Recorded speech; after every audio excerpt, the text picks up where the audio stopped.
Welcome, everyone, to the Wanteezverse of madness. I wanted to talk about the parallels between this last season of Wanteez and the Ateez lore. Before we dive in, as you might have guessed, there is some recommended watching and reading. So let's just go through that list real quick here. First up, we have Wanteez, and the episodes on this list are going to be the ones that I will be referencing throughout this video in detail.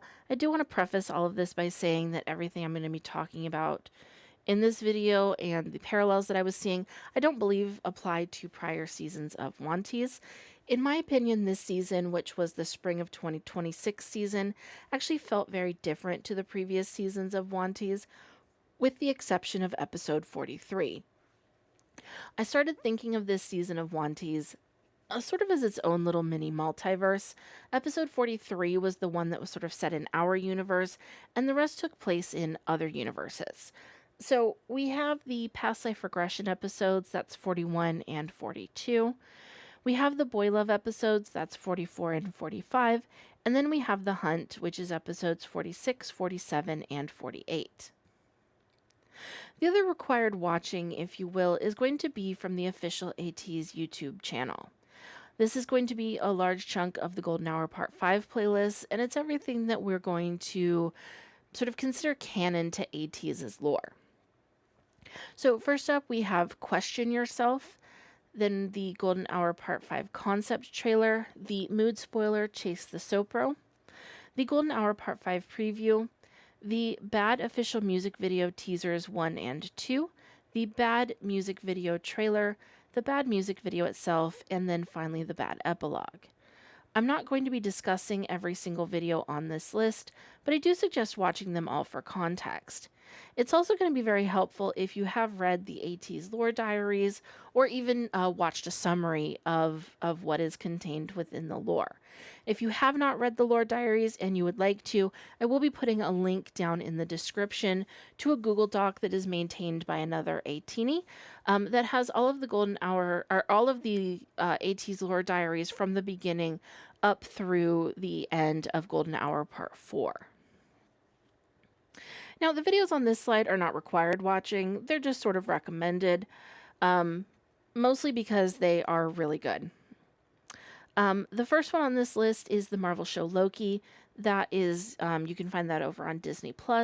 And the primary reason why I included this, aside from the fact that it does deal with the multiverse, is their use of the term variant, which I'm going to be using here. And it really is exactly what it sounds like. It's just variations of the same person across different universes. Next up, we have Spider-Man Into the Spider-Verse and Across the Spider-Verse. I'm not really going to be referencing these much at all. I just recommend them to everyone every chance that I get because they are really that good, and the artwork in them was absolutely mind-blowing. Plus, we know that Yuno is a huge Spider-Man fan, and I'm sure that he would appreciate Atiny also being into Spider-Man as well. So next up, we have Doctor Strange and the Multiverse of Madness. Now, you might be saying, hold on, I just noticed that all of your references are from Marvel. Don't you watch anything else? And the answer is yes, I do.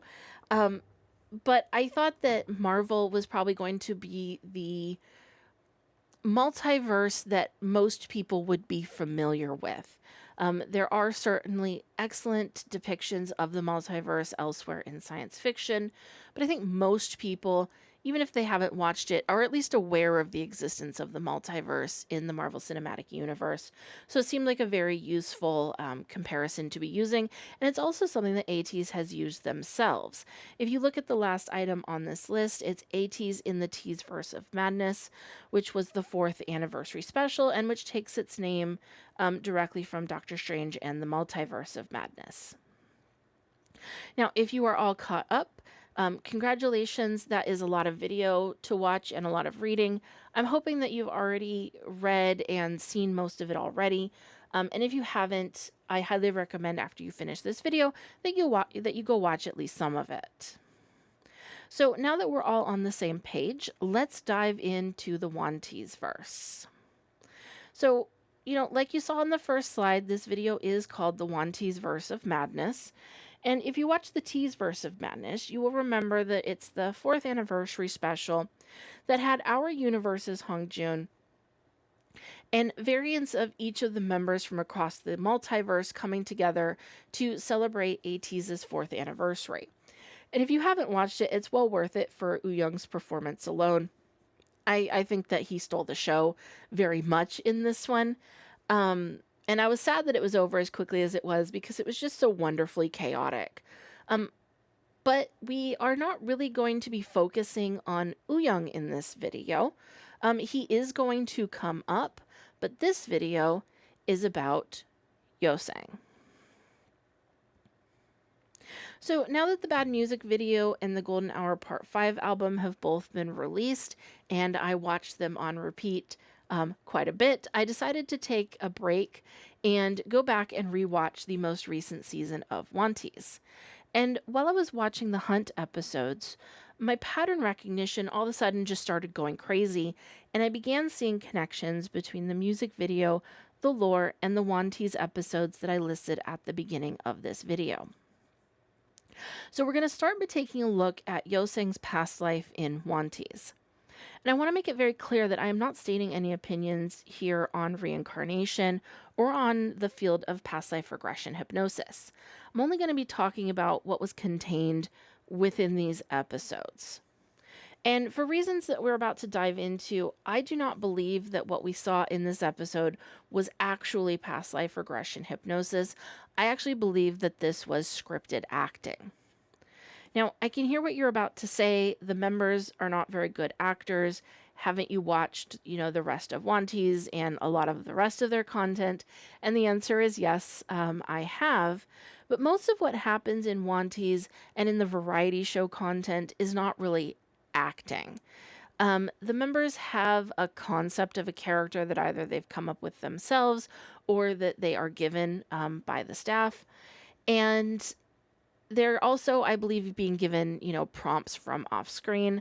And the staff just film as the chaos unfolds, as they sort of improvise these roles in front of the cameras.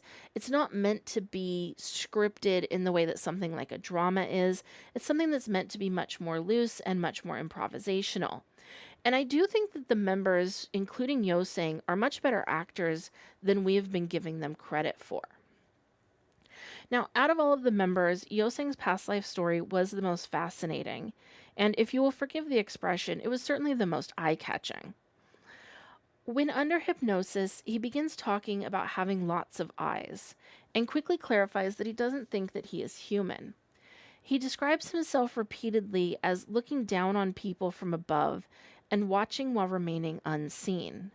He also describes seeing people experience a wide range of emotions, which I think is something that is paralleled in the lore diaries when the members are seeing the effects of Sopro on the population as it's jumping from person to person and experiencing this wide variety of emotions for the first time. Now, at the end of Yeosang's portion of the past life episodes, we see Yuno on the couch with Yeosang, showing him pictures on his phone of biblically accurate angels. Now, I don't believe that the specific type of angel that is pictured here is important. The type of angel that they sort of settled on as being the one that matched his description of his body the most closely is pictured here. It's a type of angel called a throne. And when he's under hypnosis, Yeosang begins talking about having lots of eyes, just so many eyes. And at one point he says it's sort of like eyes stuck onto a brain. And he declines to continue describing his body anymore because he says it's just kind of gross. And I think that rather than this really being sort of a deference for the sensibilities of the viewer, I think that this was more of a writing technique that you see in horror books and in horror movies, where you just sort of give the audience a vague description of the monster, and you let the audience's imagination fill in the rest. It makes it much more sort of personally intense for the viewer, And it also allows the viewers to draw their own conclusion about what it is that is happening. So, like I said, this particular type of angel that's pictured here is a conceptual drawing of something called a throne. It's described as being wheels covered in eyes. And these wheels are the wheels of the chariot of God, and they always stay very close in proximity to the throne of God, and their function has to do with justice. But the actions that Yeosang describes himself taking in the episode are more like those of a watcher or guardian angel. He describes himself repeatedly as looking down on this village, looking down over this thing that he says looks like a church, and watching people while remaining unseen. When asked about the end of his life, he starts talking about the sun. I envision the sun. Everything around looks like lava. The hypnotist very helpfully supplies, "Oh, it's bright red." He agrees and says, "I'm just trapped in that place. I just see many people. They're on their knees crying. I see many people like that. I can also see people who resent me and people asking for forgiveness." Now, again, this last scene here about people being on their knees crying, I think that this is scripted in and is meant to mirror the Golden Hour lore, where we do, again, have Sopro jumping from person to person, experiencing all these emotions and affecting the emotions on a planet-wide scale.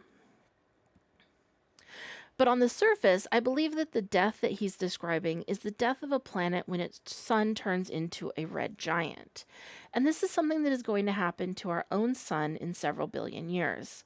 When a star exhausts all of the hydrogen fuel in its core, begins to fuse helium and expand, the temperature of the star drops and the light coming from the star shifts from yellow towards the red end of the spectrum. As the star expands, any inner habitable planets will become unable to support life, the oceans will boil away and evaporate into space, and the surface of the planet will begin to melt, and the planet itself may be sort of eclipsed into the sphere of the sun as it continues to expand. I do think that metaphorically, Yeosang talking about being trapped in a place is also meant to evoke Ateez's lore. If you've read the Lore Diaries, you will know that at one point Yeosang was taken captive, and they had to leave him behind for a time on World Z. And he's trapped in this glass cell that we see pictured here from the Say My Name music video. And he experiences this very deep, deep despair that he does not believe that he can ever escape from. Now, when the hypnotist asks him to go to a moment when he feels happy, the only thing that he really says is that he remembers taking a bite of an apple. Now, I enjoy taking a bite of a good apple as much as anyone else, and this is certainly the type of random comment that I think we've come to expect from Yeosang, but I also think that the biblical association with angels is meant to give additional meaning to this apple. Now, this is a fruit that is most commonly depicted as the color red, and it's associated in popular culture with the tree of the knowledge of good and evil and the fall of man in the Garden of Eden. And I believe that these associations with the color red are also meant to guide us towards Sopro. This unconscious association actually happens in the Golden Hour Part 2 lore diary. Quote, Uyong tilted his head back and looked at the night. Even in the murky sky, stars shone. Could one of these lights be World Z? As he thought that, a reddish star appeared twinkling through the clouds. Uyong. Sopro. Uyong unconsciously was reminded of that ruby-colored stone, the stone that sat in the living room cabinet of Yeosang's villa. Now, before we go any further, I think it's important that we look at what the lore diaries tell us about Sopro. Right after Uyong is reminded of Sopro, we get a flashback to Ateez's time in World Z. Quote, Sopro is a sort of magical spirit that synchronizes the feelings of those who hold it with those who draw breath around them. According to legend, one of the 4 priest guardians of Halazia gathered the breaths of all Halazia to create it. Left Eye turned Sopro carefully in his hand and explained. They were sailing to the android guardian's bunker to look for the lost Cromer.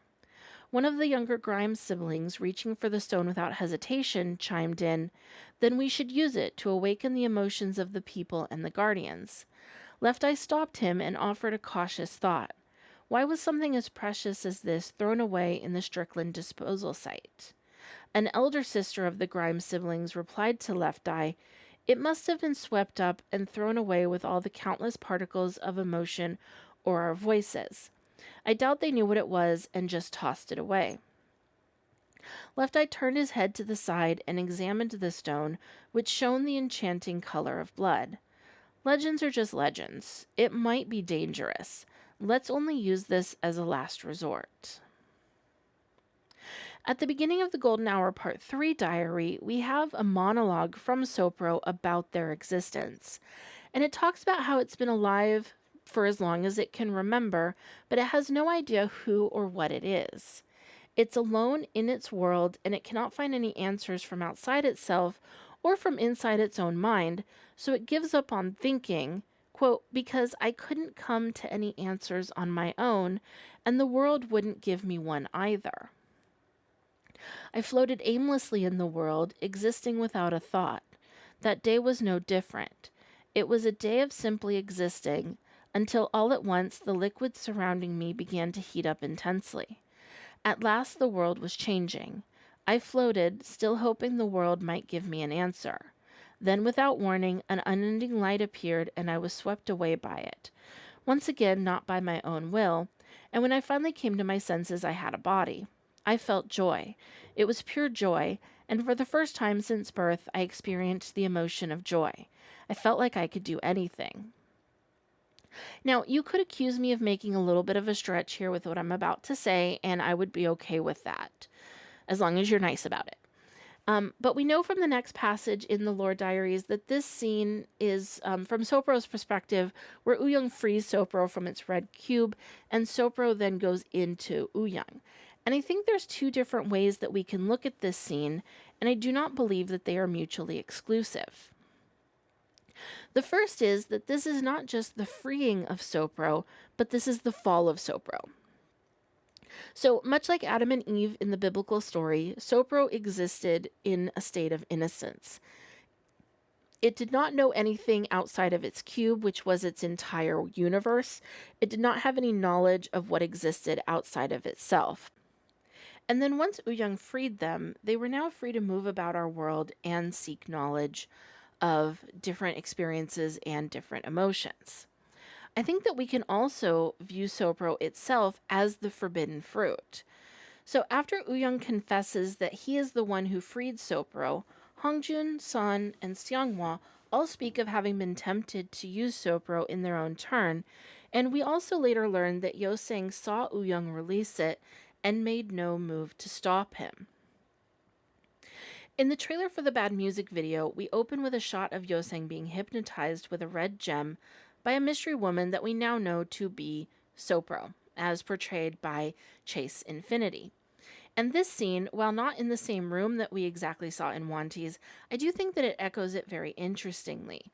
We have this same sort of rough, shabby room with these sort of decaying walls, and we see Yeosang reclining in a similar chair to what they were using for the past life regression hypnosis. And this chair is even sitting on top of a Persian rug, just like it is in the Wanteez episodes. And I do think that these rooms are meant to evoke one another. Now, Sopro asks him, "What did you see?" And while in distress, he says that he saw the red light. We next see him sitting bathed in red light from Sopro, orbiting him like a planet orbits the sun. This is not unlike his description from his past life regression, where he talks about his last memory, that he says he sees the sun and everything is red. So next we're going to move on to the love series. We're not going to talk about this one too much, A lot of what we're going to talk about is just about this scene right here. This was one of the standout moments in the episodes when Yeosang suddenly decided that Jongho and Yuno had been gone from the group too long. They had said that they were going to go purchase drinks, but they've been gone for so long that Yeosang has suddenly decided that they must be off kissing somewhere. Now, this scene, I do believe was scripted into the episode. And I believe that his actions were scripted into the episode as well. His dialogue may have been improvised somewhat, but like I said, I do believe that this was scripted.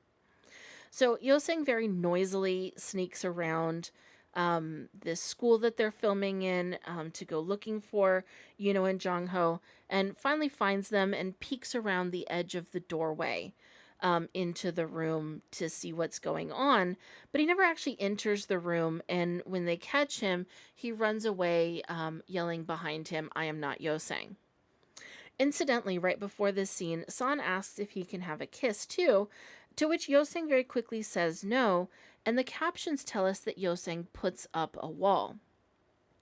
Now, I'm calling out this wall in the captions and also the wall that we see here, because this scene is paralleled in the Bad music video. So here we have Yeosang watching Jongho yet again with someone. This time it's Chase, and he is peeking through the slats in a closet door, but he again remains separated from them by this wall. So next we're going to move on to the opening of the hunt. Yeosang's name in this one is Freezer, and he's described as being a legendary hacker. He tells Uyang that his pervy hobby is hacking people he cares about to learn everything about them. You know, instead of having personal conversations and asking questions like a normal person. He also hacks the traffic cameras to follow the other members' movements. So again, we see him, doing this thing where he's keeping his distance. He's hacking instead of talking to people. And by using the traffic cameras, he's actually watching the other members from up above, which, if it sounds familiar, it should, because it's very similar to his description of his past life and the watching that he does in the Boy Love episodes. So finally we have Lord Yeosang. And in the Lore Diary from Golden Hour Part 1, after returning from World Z, Yeosang uses his math skills to become a highly successful investor.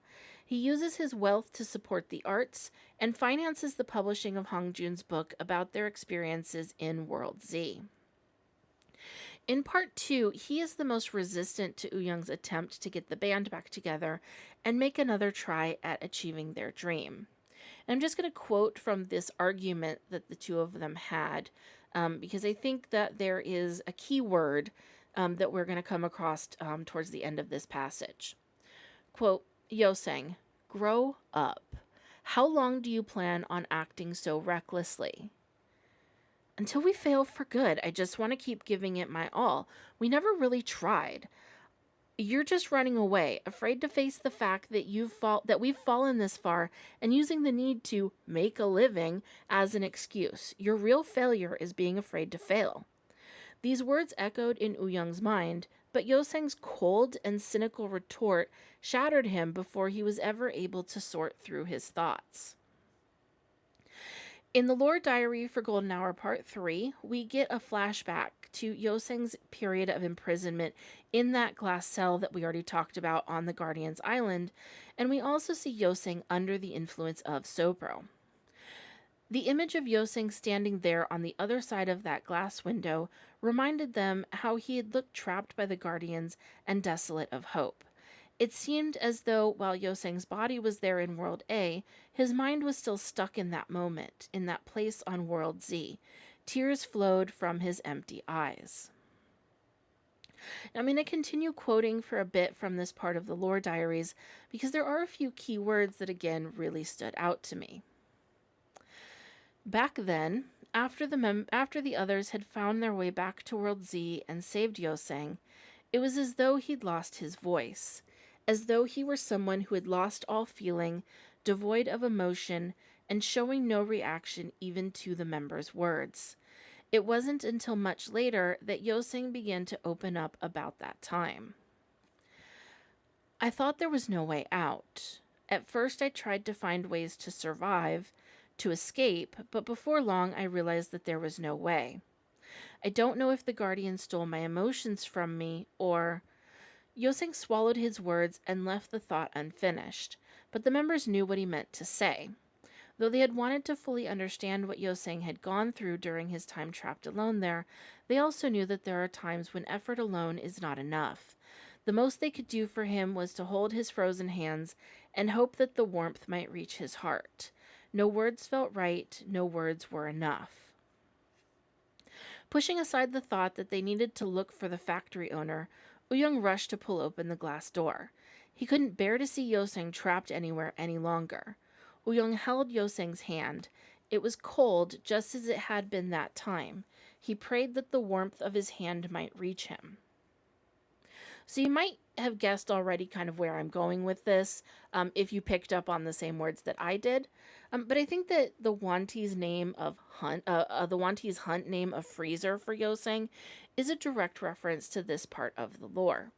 Yeosang is repeatedly being described as being physically cold, and there are also multiple references to there being this sort of protective emotional wall between himself and the rest of the members that can make him seem cold and indifferent at times, but it's really due to the trauma of his imprisonment on World Z. Now, incidentally, I do think that all of these connections between Uyung and Yeosang in the lore are the reason behind this specific unit in the concept photos. Uyung releasing Sopro, Yeosang seeing and not stopping him, Uyung pulling him out of Sopro's control, and Yeosang convincing the other members to trust Uyung during the fight against Sopro. So now we're going to come back to the bad music video, and this is obviously Yeosang's character poster from the music video. As a photographer, I found the composition of this photo and Yeosang's pose to be very interesting. Yeosang is in the foreground, but he's slightly out of focus. He's not blurry, but he's in what we would call soft focus. And his arms are posed so as to frame the advertisement that is on the pillar behind him. What also draws our attention to this advertisement behind him is that unlike Yeosang, this poster is in sharp focus. So we have Yeosang in the foreground in soft focus, and this poster that is framed by his arms in sharp focus. So all of this is working together to pull our eyes towards this poster in the background. Now, another thing that I found very interesting is that when you zoom in on the poster to see what it's all about, it has the word attention right above the number 24 right there in the middle. And to me, this is just a further clue that we are really meant to be looking at this poster. Right above the word attention, we have this cartoon character of a key. And my first reaction to this character poster was to ask, is Yeosang the key? Is that what this poster is trying to tell us? Because it does seem a little bit too intentional for it not to have any meaning, in my opinion. And I think it's important to note that we know from the making of video that this set was built from scratch. This was not just some random location that they scouted and then rented for this shoot. They decorated all of this by hand. And the other thing that I really want to draw attention to is, having looked at all of their other photo shoots, the photographers that they work with are too talented and experienced for this focus to have been accidental. They know how to properly focus a photo, which means that they did this intentionally. And I think that the strongest sort of link between this image and Wanteez is the Hunt episodes. So, like we've already discussed, in the Hunt, Yeosang is the hacker of the group. And here in this image, we have him associated with this poster for locksmithing services. Both hackers and locksmiths open different kinds of things that are locked. Now, what does this mean? I don't know. I think we may have to wait and see what happens in this upcoming part 2 of the Hunt episodes of Wanteez and in the next drop of the Lore Diaries. Now, in the bad music video, we see the members divided over the nature of Sopro. free her, she is bad, etc. But we soon see the members come together at the end of the music video in this heart-shaped formation and perform this heartbeat syncing choreography that is also mirrored by Chase and her own backup dancers, and the members are now seemingly under the control of Sopro in some way. In the lore diaries, we have the members going looking for Sopro to sort of recapture it and put it back in its cube if they can, because Sopro is unintentionally wreaking havoc not just on the population around them, but it's actually affecting the population globally.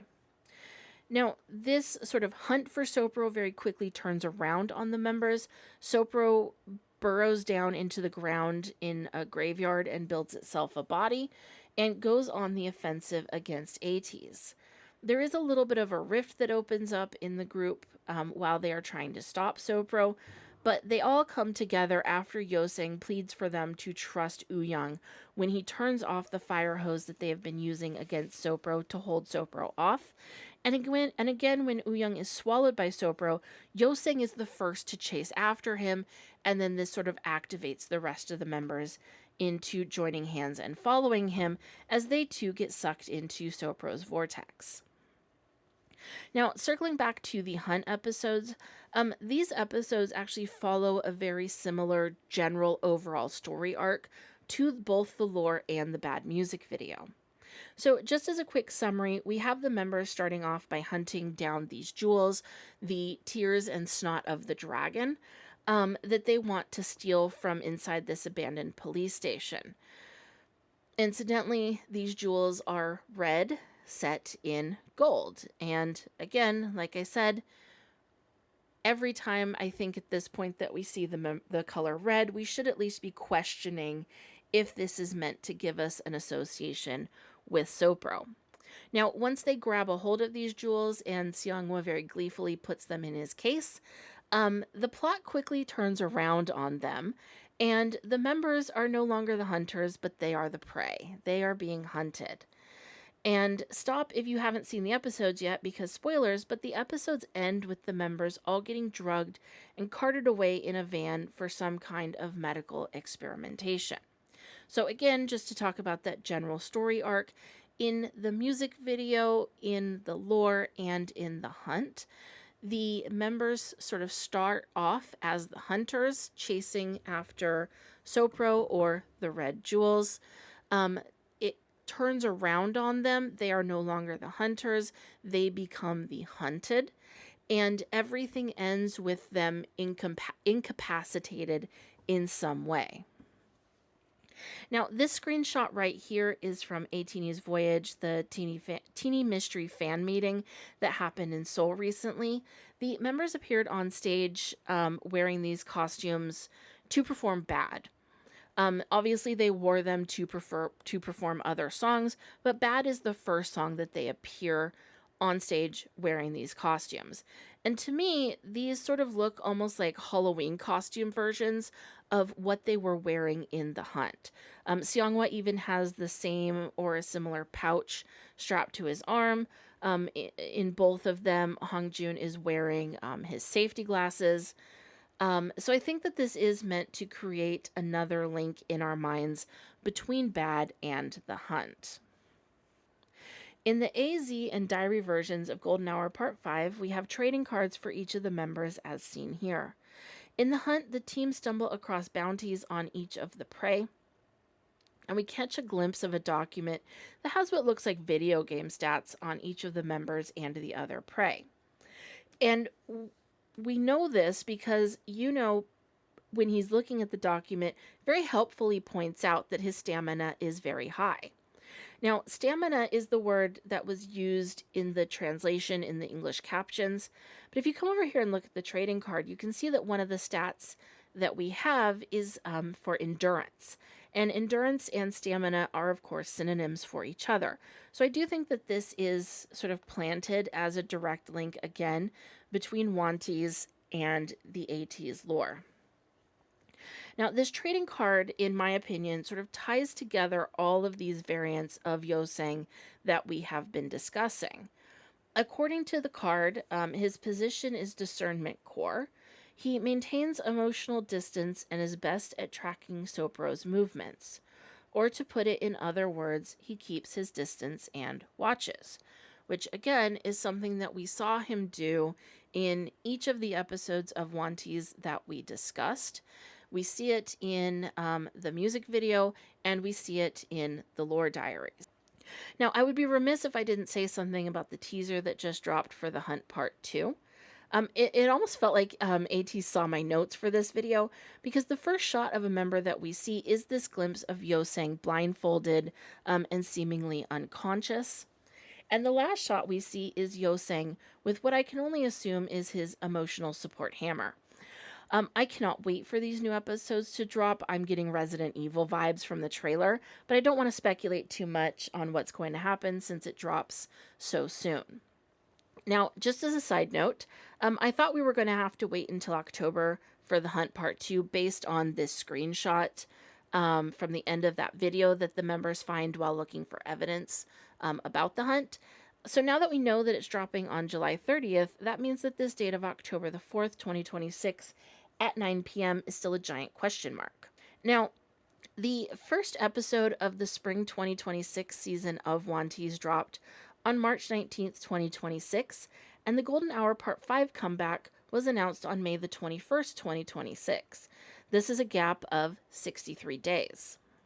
The Hunt Part 2 drops on July 30th, 2026, and then we have this mystery date of October the 4th, 2026. And you may have already guessed what I'm about to say, but the gap between these two dates is again 63 days. So, in my opinion, I think we could be looking at a comeback announcement either for Golden Hour Part 6, Golden Hour The End, some kind of comeback being announced on October the 4th, which would mean that we would have the release about a month later. We had between May 21st and June 26th was when the album dropped. So I think we could be looking at a similar timeline for a November comeback. Let me know what you think in the comments. I was originally planning on doing parallels for each of the members, but obviously this video got a little bit too long for that. I think that some of the same sort of connections exist for the other members. Some have stronger connections across the media than others.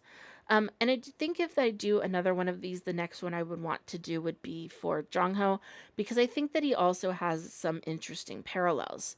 So if people are into this, I may end up making some more.